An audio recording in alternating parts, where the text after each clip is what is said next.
Setiap negara memiliki kebudayaan dan kultur yang berbeda. Tetapi karena tulang dan darah kita Indonesia, kita tidak begitu syok ketika memasuki negara lainnya dan melihat budaya mereka.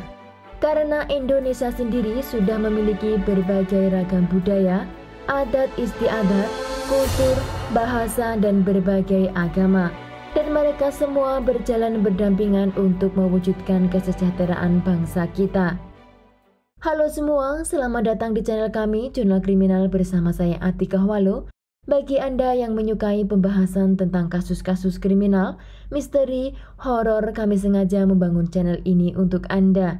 Jangan lupa untuk mendukung channel kami dengan cara subscribe, like, komen, dan share ke media sosial yang Anda punya.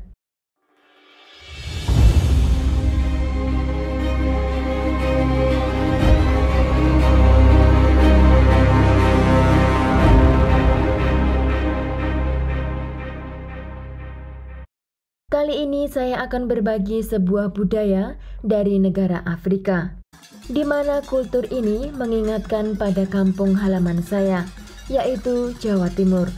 Seperti reog Ponorogo, jaranan, dadak, barong, kuda lumping, dan orang yang makan gelas, serta orang yang berjalan di atas bara api. Dan di Afrika ini juga memiliki sebuah kultur keagamaan yang memiliki kekuatan magic atau superpower yang disebutnya sebagai Sang Betos. Ritual agama ini disebut Yoruba. Sang Beto adalah penjaga voodoo tradisional di sebuah wilayah Afrika antara orang Ogu atau Egun di Republik Benin, Togo, dan Nigeria juga Ghana. Sang Beto adalah istilah dalam bahasa Gun yang berarti pria malam atau penjaga malam. Ritual untuk Sang Beto ini biasanya dibuatkan sebuah kostum segitiga dengan memakai penutup yang terbuat dari kumpulan jerami, rafia, atau bahan-bahan mirip benang lainnya yang rumit, yang terkadang diwarnai dengan berbagai warna, dan berat dari kostum segitiga ini mencapai puluhan kilo. Bahkan untuk mengangkat benda tersebut membutuhkan beberapa orang. Pimpinan yang mendirikan keagamaan ini seperti sebuah institusi polisi dan keamanan tradisional. Kalau orang Jawa ngomongnya sebagai penunggu, entah itu penunggu di sumber mata air, atau tempat-tempat yang dianggap suci, atau bahkan tempat yang dianggap angker. Sekte Sang Beto ini bertugas memelihara hukum dan ketertiban dan memastikan keselamatan juga keamanan dalam komunitas Ogu. Jadi nggak beda jauh dengan tradisional Jawa sebenarnya, yang dimana penunggu di tempat-tempat tertentu, mereka juga tidak mau jika ada orang yang melakukan kejahatan atau keonaran di tempat tersebut. Tetapi jika mereka melakukan hal itu atau melanggarnya, biasanya terjadi seperti kesurupan.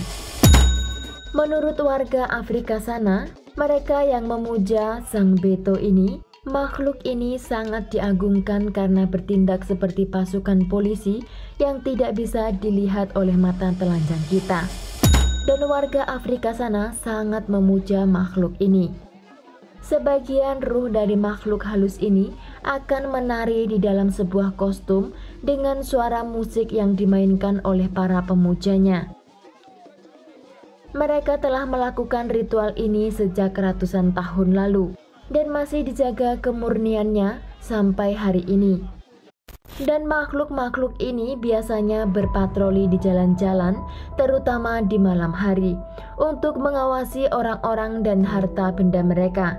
Dan juga makhluk ini katanya bisa melacak para penjahat, dan ketika ada keonaran atau kejahatan, si makhluk halus ini akan membantu menangkap dan menyerahkan mereka kepada masyarakat untuk dihukum. Tetapi juga masih banyak orang-orang yang tidak memahami adat budaya orang lain, dan mereka mengatakan bahwa ritual ini adalah kebohongan belaka. Karena beberapa video yang tersebar, ada seseorang yang memutar kostum tersebut. Dan mereka, orang-orang yang tidak mengenal budaya ini, tidak percaya jika kostum itu bergerak sendiri. Sehingga membuat mereka tidak percaya bahwa ritual itu ada makhluk halusnya. Tetapi ada juga beberapa video yang menunjukkan sangat tidak mungkin jika manusia biasa memiliki kemampuan untuk memutar dan menari dengan kostum yang seberat itu. Bahkan para pemuja Sang Beto juga menunjukkan dengan cara membakar kostum tersebut yang sedang bergerak.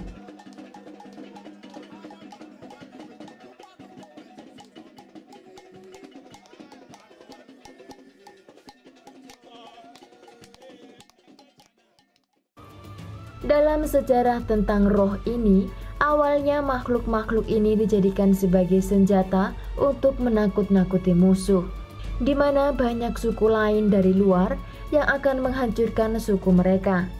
Dan kata pemimpin keagamaan ini, setiap suku memiliki cara dan teknik sendiri.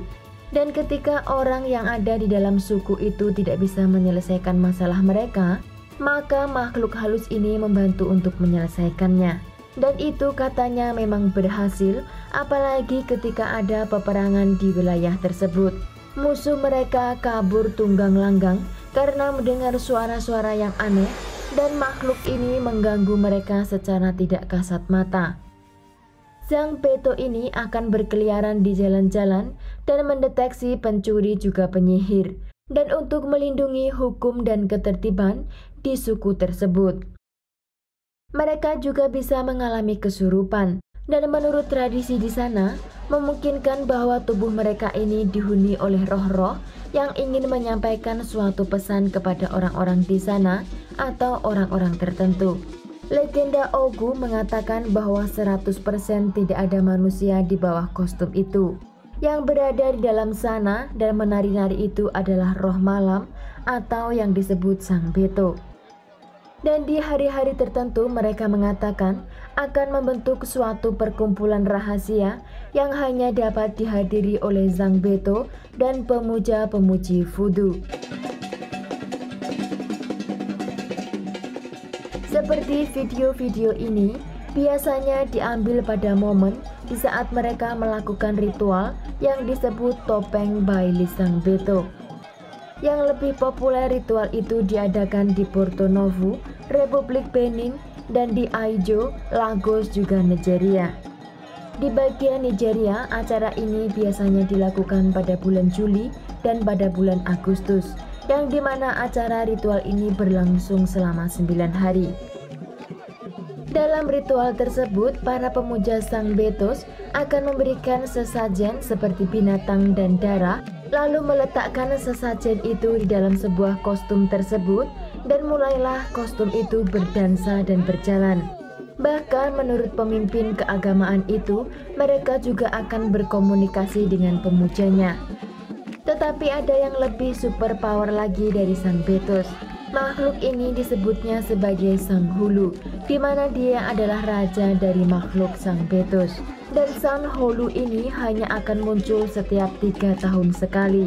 Maka para pemujanya akan menanti momen kedatangannya dengan ritual yang lebih besar, di mana Sang Beto dianggap memiliki kemampuan spiritual yang magis, seperti menelan pecahan kaca tanpa membahayakan dan menakut-nakuti penyihir sekalipun. Dan mereka juga bisa menangkap para penyihir.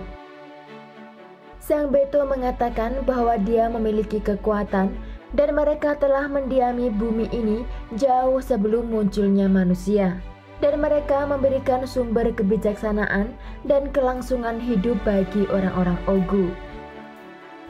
Festival-festival ini terdiri dari pertunjukan kostum Sang Beto yang berwarna-warni, pertunjukan yang menggetarkan, dan tidak ketinggalan atraksi dan juga sulap. Tetapi kecanggihan teknologi dan kepintaran para netizen, mereka memiliki berbagai opini tentang fenomena itu. Bahwa ada yang mengatakan semua pertunjukan itu hanyalah ilusi saja. Dan untuk lebih bijaknya, karena ada ribuan video tentang ritual dan aktivitas tersebut, maka kita tidak boleh hanya mengambil satu video dan menghilangkan video yang lainnya. Tetapi ada juga yang kesana dan membuktikan bahwa benar adanya jika benda itu berputar sendiri dan tanpa ada siapa-siapa di dalamnya.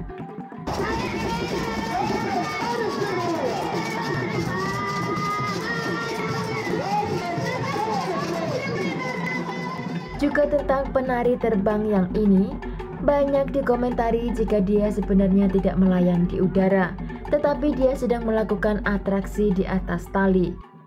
Memang jika kita sudah membahas kata-kata ruh atau makhluk halus, mau percaya apa tidak, tetapi itu benar adanya.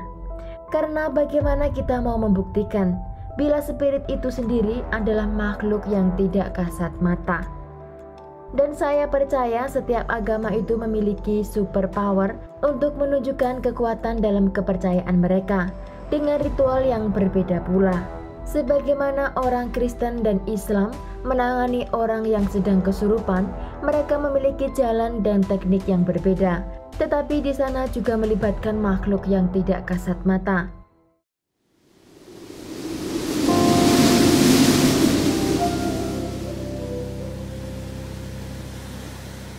Tetapi yang pasti, setiap orang memiliki opini yang berbeda. Nah, menurut kalian bagaimana nih tentang misteri kostum Sang Beto? Sekian kasus hari ini, jangan lupa tinggalkan like dan komen. Jika Anda tidak keberatan, klik tombol subscribe untuk mendukung channel kami. Terima kasih saya ucapkan kepada Anda para subscribers. Sekian, sampai jumpa di kasus berikutnya.